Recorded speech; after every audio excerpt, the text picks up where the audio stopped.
lah. Boleh. Kap sawat dika tu tak apa nak boleh. Rong medal lah kap. Kau tahu lah kap. Okey, kita teruskan dengan persembahan dari sebuah lagi lagu Siam daripada Encik Balia, Sebai. Lagu ini adalah lagu kegemaran Mr. Wee. Jadi kita minta Mr. Wee sekali untuk menyanyi bersama-sama dengan Encik Balia. Lagu Dekoyan Sebai. Rong play ด้วยกันแล้วครับคุณปีแล้วครับคุณปีวุ้ยแล้วครับสวัสดีครับใจเย็นๆนะครับใจเย็นๆแล้วกันโอเคร่วมกัน together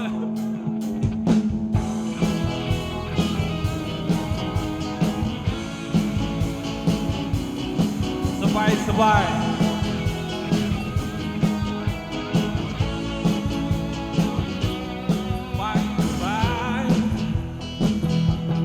ใจกันคบกันไปประจุนผิดคุณไม่สนอะไรไม่เคยคิดควันใจภาย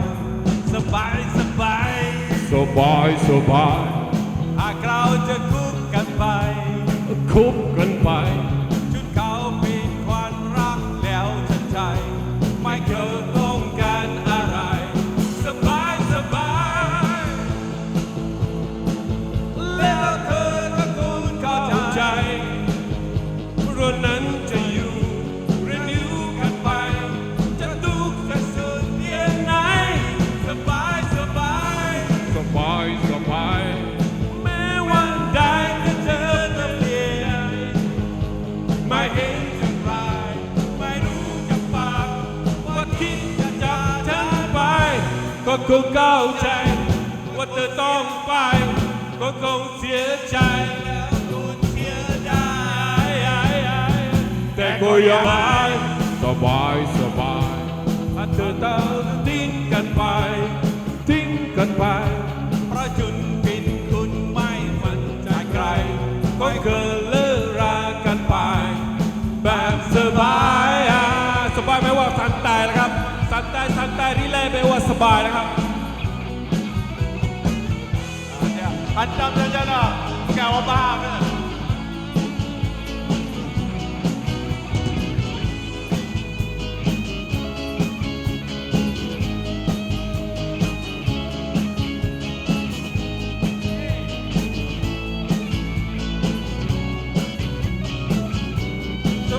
Sebai, let the cool goใจเพราะนั้นจะอยู่เรียนรู้กันไปจะทุกข์จะสุขเพียงไหนสบาย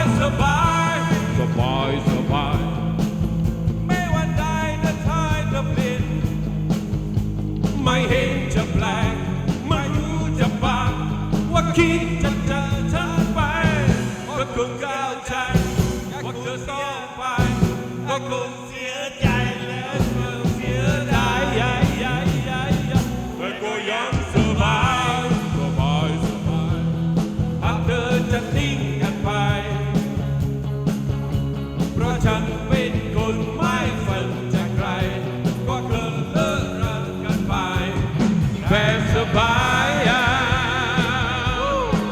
Lagu ini sesuai dengan Cikgu Wee. Dia tak kisah apa, janji jalan. Sebai.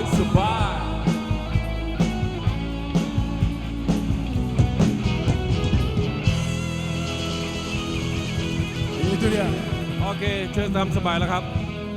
Kita simpan dulu kumpulan Wee and Super Friend ini. Kerana sebentar lagi banyak lagi lagu rangkaian lagu yang akan dipersembahkan oleh kumpulan Wee and Super Friend.